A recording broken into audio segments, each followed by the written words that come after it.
ఈ వారం మన ఆయుర్వేదాహార కార్యక్రమంలో మేలైన రుచుల్లో ఎవరికి మేలు చేసేటువంటి రెసిపీని శిరీష గారు అందించబోతున్నారు, అడిగిదాం మ్యామ్. సో మనకి జీర్ణాశయం చాలా మెరుగ్గా పనిచేస్తూ అలానే కడుపులో నొప్పి ఇవన్నీ రాకుండా, కడుపులో ఉన్నటువంటి నులి పురుగులు అన్నీ కూడా రాకుండా ఉండడానికి ఒక మంచి రెసిపీ మనం తయారు చేసుకోబోతున్నాం. సో అదే వామాకు పులిహోర.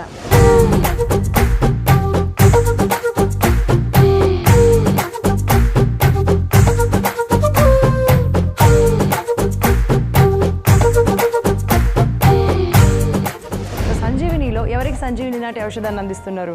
సో మనకి రోగనిరోధక శక్తి పెంచుతూ అలానే శరీరంలో ఉన్నటువంటి చిన్న చిన్న వాపులు కానివ్వండి, ఏదైతే వూండ్ హీలింగ్ ప్రాసెస్ అంటాను చూసారా, అది చక్కగా అవ్వడానికి ఉపయుక్తమైనటువంటి సంజీవిని లాగా, నిజంగా సంజీవిని లాగా పనిచేసేటువంటి ఒక ఔషధం తయారు చేసుకోబోతున్నాం. అదే ఆమ్ర హరిద్రాది పానీయం.